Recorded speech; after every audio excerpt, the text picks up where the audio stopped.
Hello, and welcome to the Industry 4.0 Monday live stream. I'd like to wish everyone a good local time. This is Women in Manufacturing for the Industry 4.0 Club, a weekly conversation on topics around Industry 4.0 with a focus on tech and manufacturing. In this space, we discuss the perspectives and challenges of women at work and at home. Our topic of discussion for today is titled Semiconductors, Balance versus Resilience. I'm Carol Mitchell-Lin, an Industry 4.0 Club co-founder. For over 5 years, I've been creating content for Industry 4.0 adoption in manufacturing. When I'm not supporting my fellow co-founders, I'm a content marketing specialist at Raven AI, where we help manufacturers engage operators to provide meaningful human context on the shop floor. First, I'd like to introduce my co-host and fellow co-founder, Grace Donovan. Hi, Grace. Good morning, good afternoon, depending on where you're joining us. Thank you, Carol. I am Grace Donovan. I am a fellow Industry 4.0 Club founder, and then kind of my typical 9 to 5 is working for Endonics. We're based here in Detroit. We are a startup focused on serving manufacturers and promoting shop floor engagement kind of at the human perspective, similar to Raven. So thanks so much. And Angela, thank you so much for being here with us today. Again, we're so excited to have you back. Thank you, Grace. It's my pleasure to be here. Yes, I'm going to formally introduce you, Angela. You were the founder of Thurman Co. And you're joining us from Texas today, is that correct? That's correct. We appreciate you taking time to be with us. Thanks. Thank you. All right, so just to get started, Angela, and this is going to be our first question. We're going to also make you the star of the show here. There we go. Okay. All right. So I know you've been with us once before, but for those who are tuning in for the first time or meeting you for the first time, could you let us know a little bit about you and give us an idea of, where you are today and what is the journey that took you there? Okay. Certainly, Grace. So I'm an electrical engineer, and I took a materials science course as a part of my university studies. And then the summer after graduation, I did an internship at a company in Northeast Oklahoma that produced semiconductor grade silicon and germanium. And I worked for Dr. Jeroy Richter, who ran the single crystal lab. And I helped him to collect data for resistivity studies, which then went into the company's publications, sales materials, and just general knowledge, I think different types of publications about the materials that the company produced.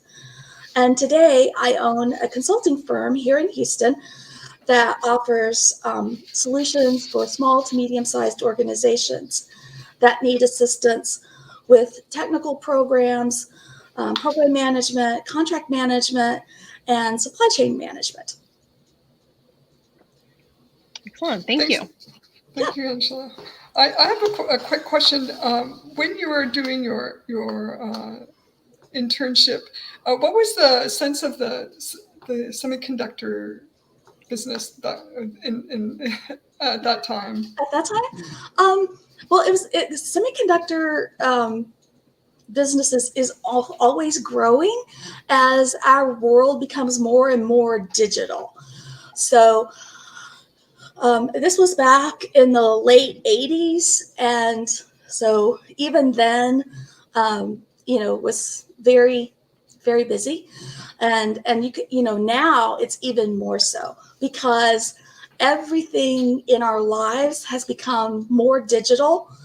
You think about all the things that we have today that we didn't have 30 years ago, like cell phones and all of the digital devices that we have in our homes, like personal computers, and even on your cars, all of the digital tech tools that are on your cars. Those things didn't exist 30 years ago. And all of that is run with semiconductors. Thanks for giving us some context to that. Sure. Now, when we reconnected recently, Angela, and one of the things on your radar was the semiconductor supply chain and the delays we often are seeing in the news. And it's not something that you wanted to put off. You really wanted to have this discussion sooner than later. And maybe at a high level, if you could give us a brief update on the main issues that are top of mind right now, what's going on, and which industries are heavily impacted. Okay, yeah. So the main issues these are things that we're all familiar with at this point. It's supply chain delay. So this is something that has just continued to have a snowball effect, and it just continues to run downhill. In the case of semiconductors, the foundries that produce the materials that go into the finished goods they're not able to obtain the raw materials that they need. And they're also unable to get other types of resources that they need. And those could be the large equipment to grow the semiconductor materials into usable forms, testing and machining equipment, or simply the skilled resources that they need. So there you mentioned, two things. Like one is the material. So foundries being able to get the material that they need to then produce this, and then the delays, right? So if there is that material, it's taking a really long time to get there. Can we first start with semiconductor materials and the supply issues with them? Okay. Maybe we should start with just some basic semiconductor 101. And let's start with defining what is a semiconductor. So a semiconductor is a material that has a resistivity, or the property of a material to resist the flow of an electrical current. And that's between 10 to the minus 3 and 10 to the 6 ohm centimeters. And some elements are naturally semiconductors, such as silicon and germanium. And some elements are naturally conductors, like copper and nickel, platinum, gold, and silver. Some of the familiar precious metals those are conductors. Those are good conductors. So these elements that you see on the chart in front of you, those are what we classify as the semiconductors. So you have insulators, semiconductors, and then conductors. So then you also have like the compounds: gallium arsenide, gallium phosphide, silicon carbide, and many, many others. Those can be created to form semiconductors. And then the performance of a semiconductor is also heavily affected by the introduction of trace amounts of another element called dopants. So sometimes you could introduce to germanium, you might introduce indium to make a positive or p-type semiconductor, or to make it more n-type, you might introduce arsenic. And so that's also taken into calculation. So these materials are all crystalline, inorganic solids, sometimes called the metalloids. And it is the electrons in their outer valence shells that create their semiconductor properties. So here, this chart shows you how the semiconductors are grouped on the chart, the elements, the chart of the periodic table. So just to quickly kind of interject, and so I think as this chart is kind of showing us, like semiconductors are mentioned in whites, what we saw kind of in the middle of the previous chart. Mhm. And then when you mention the introduction of dopants, is that really kind of combining conductors and insulators to then kind of reach that happy like middle ground? It's to add, it's to either add additional free electrons or to remove some existing free electrons. So if you add arsenic to germanium, you're going to use up, you're going to, so it currently has 4 free electrons. If you add arsenic, that's going to use up 1 free electron and make it more N-type. If you add gallium, that's going to add a free electron and make it more P-type. Does that make sense? If you look at the chart. So when you say N or P type, Mm-hmm. could you just clarify then what we're referring to there? N is negative and P is positive. So P would have, yeah. So P would be missing an electron, and N would have an additional electron. I see. Got it. Mm-hmm. Thank you. Sure. This is really absolutely like a master class in semiconductors. So thank you. I had to review a little bit of chemistry. I actually, maybe one of the few people that graduated high school without taking chemistry. I somehow got around it.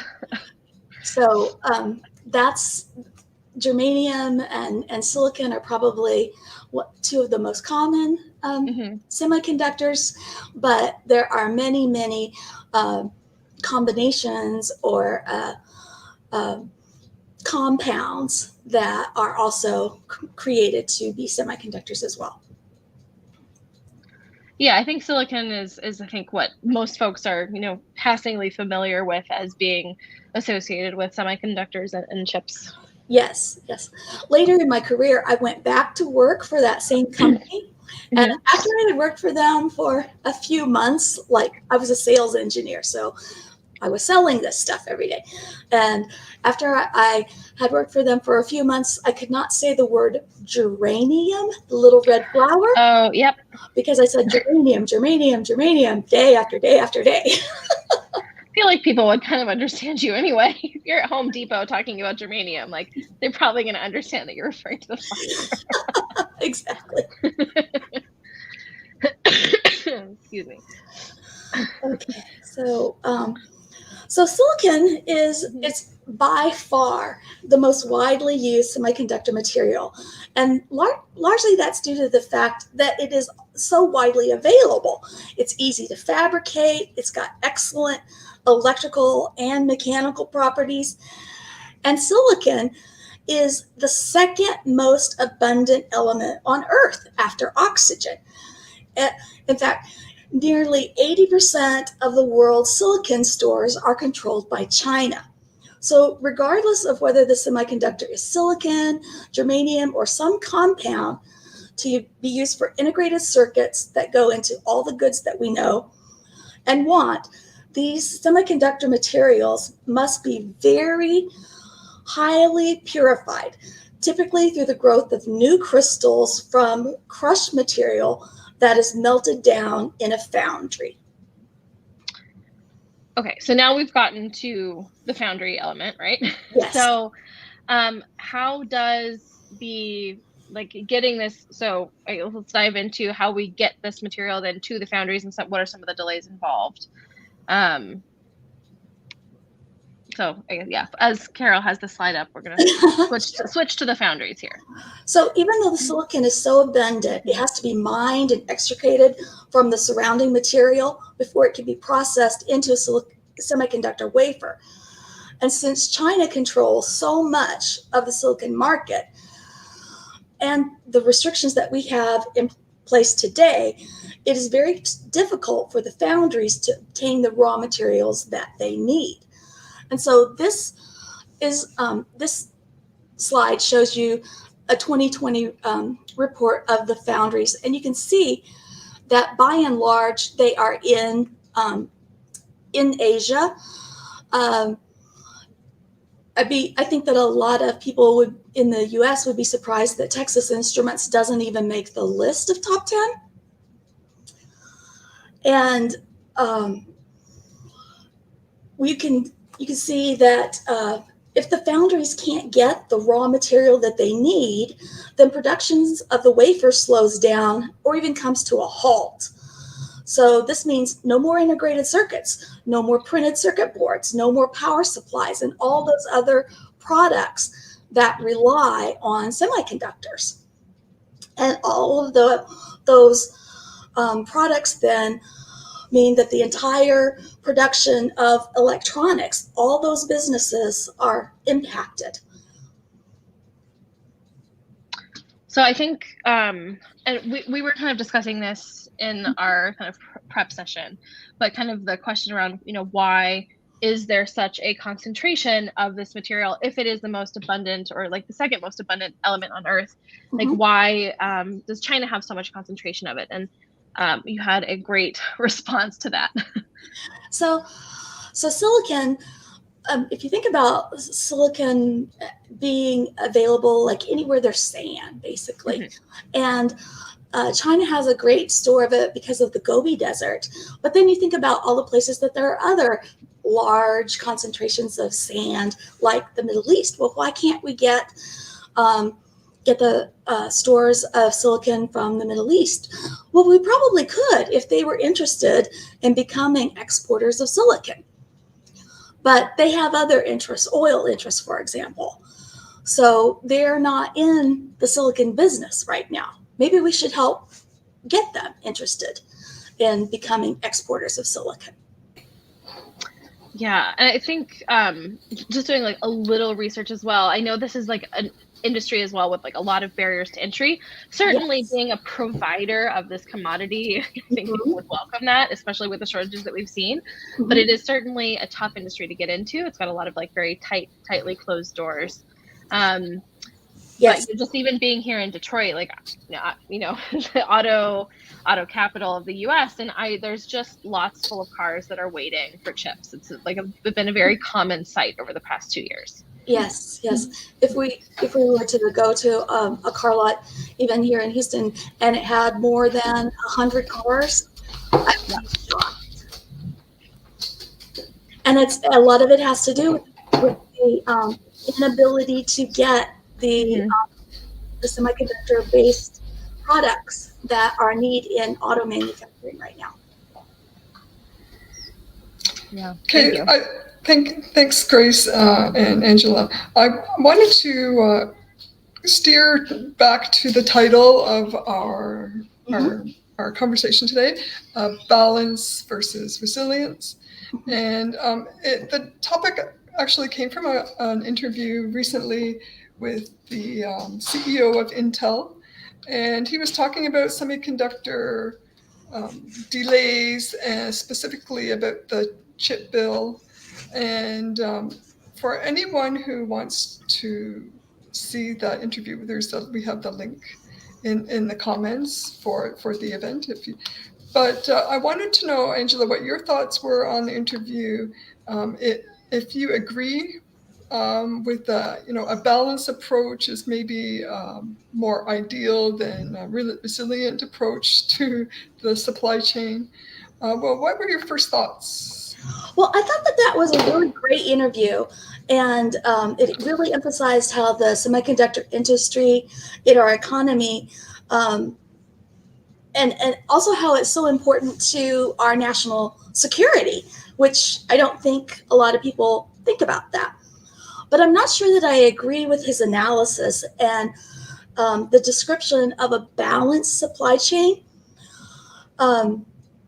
Based on some of the interactions that I've had, the information that I've received in an industry forum that I take part in, I believe that we can expect some of these supply chain issues to last through 2024 and possibly into 2025.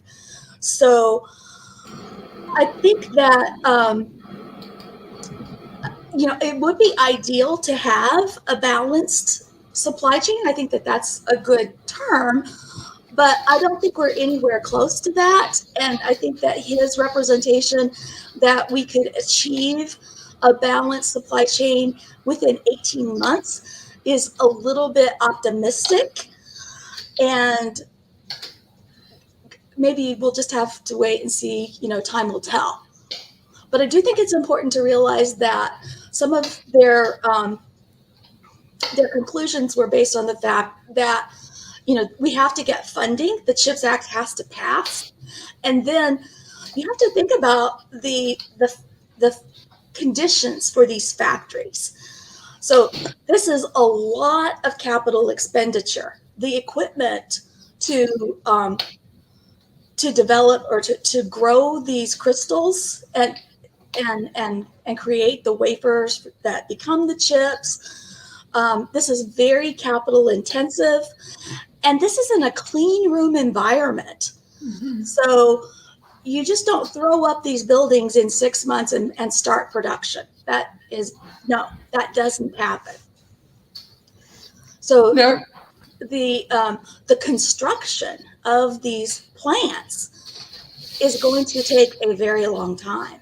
Once you've got money and permits and you actually have equipment, it still takes a long time.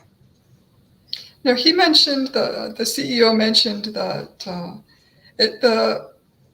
the bill was really necessary for them to be competitive. I agree. Yeah. That it can be done without it, but they wouldn't be able to be competitive on a global scale without that help. Mm-hmm.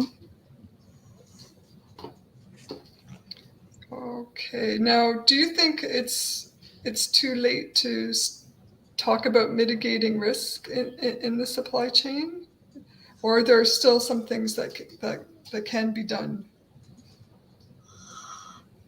I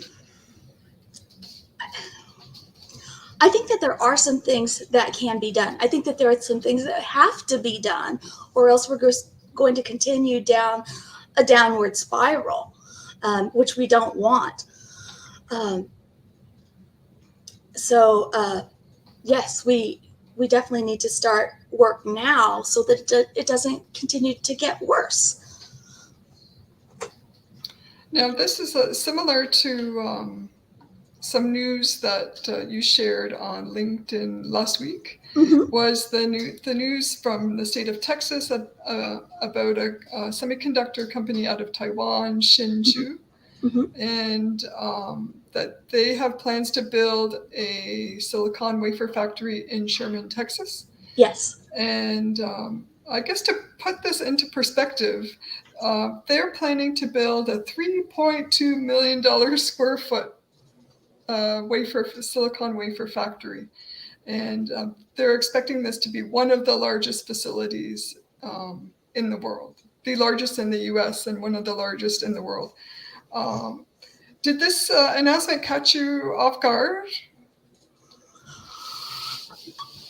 Not really. I mean, I'm very happy for the decision to bring that plant to Texas, Mm-hmm. and especially just to build a plant at all. But it's a great decision to build it in the U.S. And we in Texas has been leading an effort to bring more high tech to Texas, and so there have been a lot of recent announcements for high tech manufacturing in the state of Texas, with the recent Tesla plant going into Austin, and a lot of other plants going up in our state. So I'm not surprised that they decided to bring it to Texas. We already have the TI plant, which is going to. This new plant is actually very, very near existing Texas Instruments plants. So it'll draw on the existing workforce, and that'll be very good for the region. Now, just as like a quick clarifier, so is this factory, does that also include a foundry? Not from what I can tell, Okay. but I don't know. I haven't investigated that fully. Yeah, I think I need to as well, but I'm just kind of curious, thinking of, how vertically integrated is a lot of this? Do we have foundries in the same places as we have the factories? Yep. Or, is there some separation sometimes? Since this one is going to be so large, I wouldn't be surprised if it does include a foundry. Okay. Yeah, and hopefully the restrictions then will be by the time this is up and running too, something like clearly, we have, an Asian supplier here in the US working, and hopefully the restrictions won't continue to put like pressure on that production and on that supply chain. Yes, absolutely. I'm wondering about the workforce, if the workforce on the state level and the national level can support technical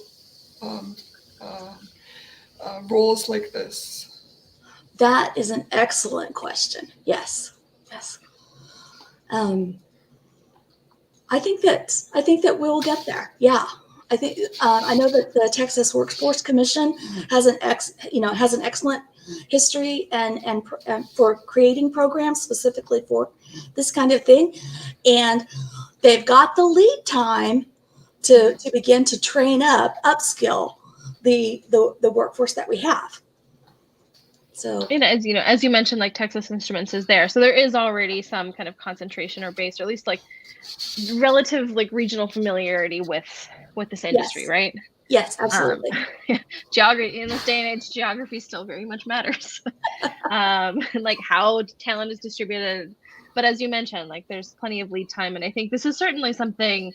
I think we've been talking about like a chip shortage for quite a while now, and it's something that I think is continually putting a strain on the industry. It's certainly a great indicator of overall economic health and how things are going forward. So this is something that has really come to the forefront of people's consciousness, and I think that also that awareness will certainly help kind of funnel the talent that we need. So is my like optimistic assumption.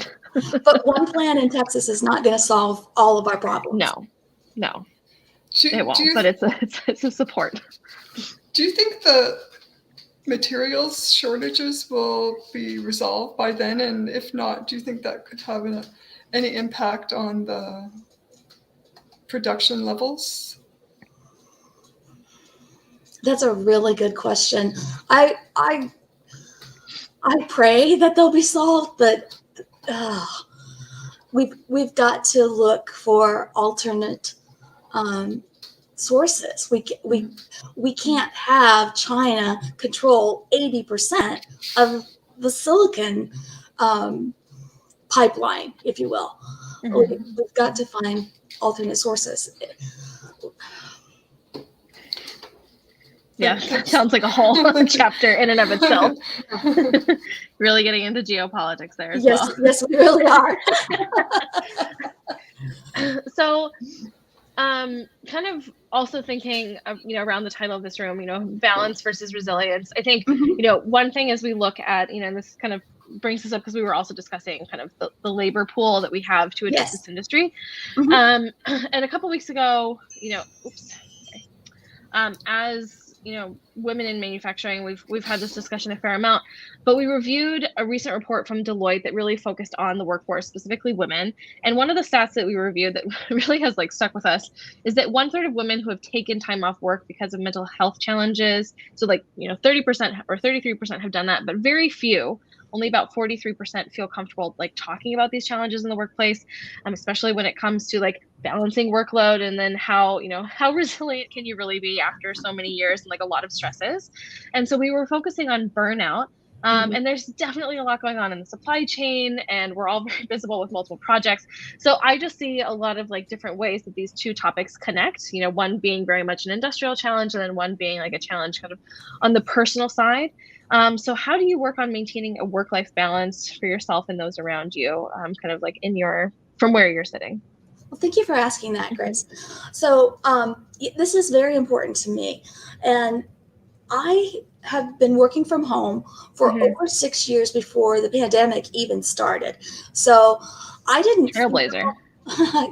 yeah, I didn't feel like I was isolated Mhm. or that was a big change for me when the pandemic did start, and that was actually really good for me. But um, it just felt like I was doing more of the same. But then I do make time for myself to take part in a women's group uh, Mhm.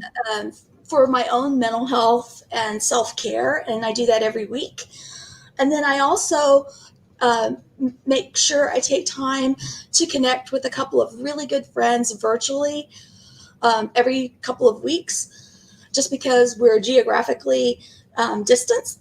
Mhm. And then I also have my volunteer work with the Texas chapter of Women in Manufacturing, and that's where I get to give back to my community that's so important to me. And that's a really big part of what helps keep me grounded. And then I do make sure that I take some time, after work, just to decompress and again, self-care, whether it's Mhm. reading or, you know, out on my deck or, with my dogs or whatever. But I have to have some alone time to just decompress, and spending time, going out with friends for dinner or just doing something social whenever I can do that too. And then I also like to plan, usually about once a month, something big to look forward to, whether it's Mhm. a business trip or a trip with friends, which, living in Houston, going to the beach is a big thing. Um, Get that something like silicon. something like that. Yeah. So every month I have something that's a Mhm. big, looking forward to this kind of thing. Yeah, that's I think it, we've had this discussion with a lot of women, and it's always, I think, fantastic to hear about how, like, different ways that we're coping with, like, building this resilience, right? Because Yes. it's certainly important for, I think, us as women, and then us as a workforce in general. Hmm. And because it's been like a very straining time, I think, not only, like, knowing all the challenges that have, like, suddenly popped up, and navigating that, like, whether that's with your business, just kind of, moving through the world with a lot of these challenges. It's really important to, like, again, we're thinking a lot about resilience of our systems, how things are balanced or how things are imbalanced at a global scale. And sometimes it's really, not sometimes, it's often very necessary to, like, take a step back and realize, we can certainly change the world and have an impact, but we have to make sure that, like, it's going to be sustainable for us to do that. And a huge part of that is building that personal resilience. Um, so I think, speaking of things that you're looking forward to, this is maybe a couple months out, but you're sponsoring an aerospace summit in September. And can you share a little bit about, like, what's your role going to be in that? Like, this is a big upcoming event, and tell us a little bit more about how Thurman Co is involved in that as well. Sure, sure. So I've been a member of Leading Ladies of Aerospace, which is a virtual on, it's an online group Hmm.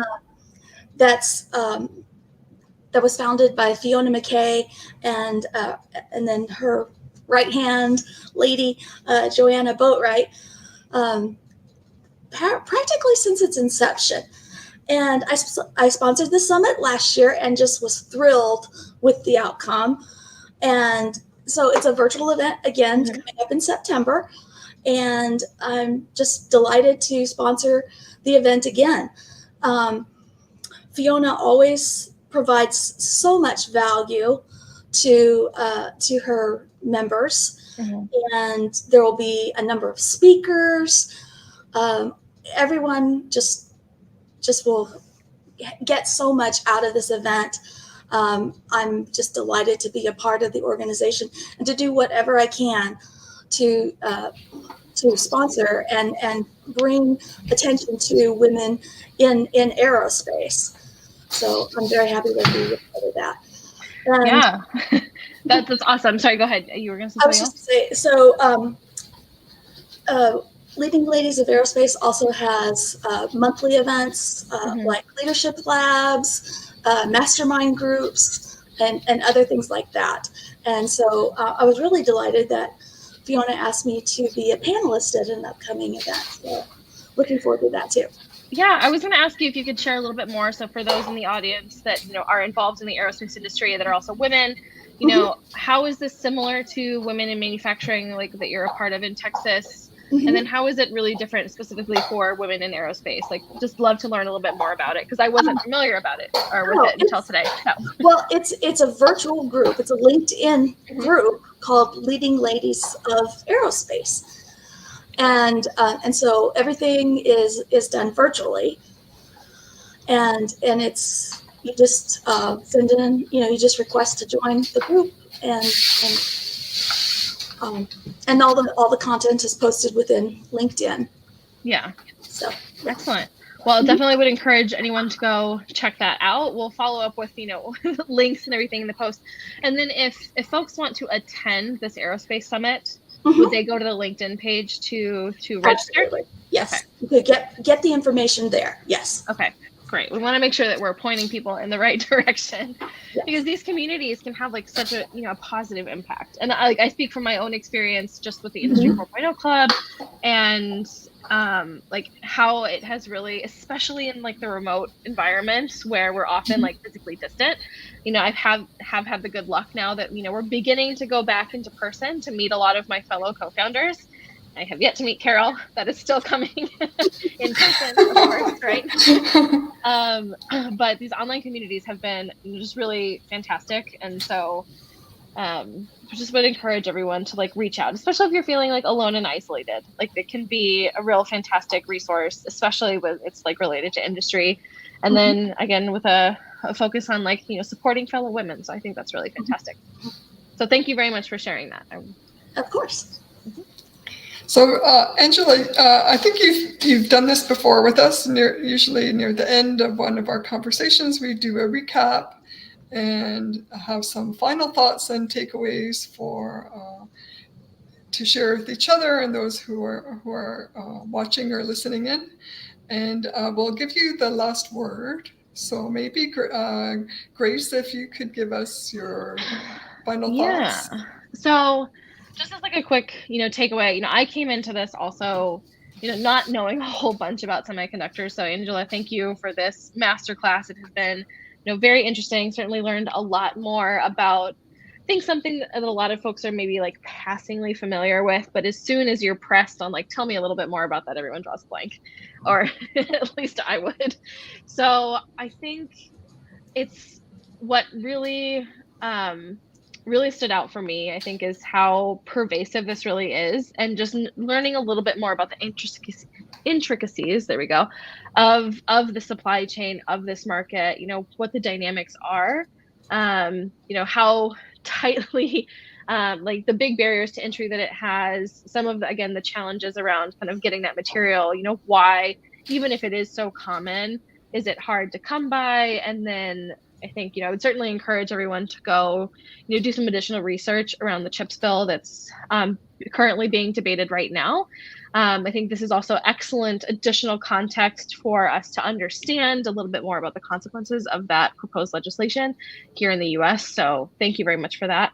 And yeah, I think that's my big takeaway is just absorbing a lot of new information around semiconductors and their importance and how that sausage is made. That's amazing, Grace. Thanks very much for that takeaway. I think mine is a lot like yours. It really brings this conversation has really brought it to my attention more, and like there's all different kinds of manufacturing, but really when we're diving into advanced manufacturing, I was shocked at how small we're talking about here. And that's not really something we got into yet, but I'm gonna start taking today, apart my phone. But definitely, like we're talking about really, really small stuff. And so that was a big shock. But thanks for bringing this, the supply chain issues and the delays to our attention, and definitely we'll look into peeling off the layers of semiconductors and wafers and chips, and you definitely inspired me. So that's my takeaway, and we'll leave the last word with you, Angela. There's one of the things that I would like to leave you and the audience with is this technology was invented in the United States. Mm-hmm. And it's like the origin of Silicon Valley, right? You know? Well, not just Silicon Valley. Not quite, but like. Yeah. I mean, the transistor was invented in the United States. It's as if we didn't value our own intellectual property enough, and we lost control, and now we don't have enough manufacturing facilities to meet our own demand, and we don't have enough skilled labor, and that's sad. It's really sad. So I would so much like to see this technology brought back to the United States, and for us to become a leader in the technology again. And so that's one of the reasons why I hope to see the CHIPS bill passed, so that we'll see more and more growth in something that is so fundamental to so much of what we use every day. Mm-hmm.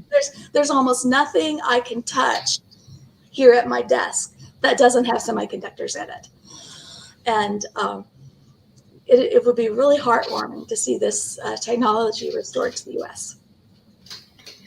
Yeah, I really liked the way you framed that as well. Kind of, what happens when the intellectual property kind of is outsourced, and then when you need it back, it's very difficult to kind of bring that back, and all the consequences that has. So that that's very helpful, kind of, I think, tying a bow around the discussion that we've had today. So thank you. It's my pleasure. And thank you again for having me on the show. It's been a pleasure. And I kind of got to take a little walk down memory lane. So anytime, you're welcome always. It's such a pleasure to have you. Yes, Angela, we appreciate your continued interest in supporting women in manufacturing and women in leadership, and of course, sharing your experience in supply chain is valuable for all of us. And I'm going to do a little bit of promotion for the Industry 4.0 Club. We have conversations like this. If you'd like to hear more, on Mondays through Thursdays on LinkedIn Live. Sometimes we're on Clubhouse, and our conversations usually start at 12:30 p.m. We are currently on our summer schedule, so we encourage you to check in our LinkedIn page for events and event notices, and plan to attend so you can receive a notice when we're starting. That way it'll be easier to keep track. And thanks everyone for being with us today, Grace and Angela. And I'd like to close and wish everyone a good day. Thank you. Have a good day. Thank you.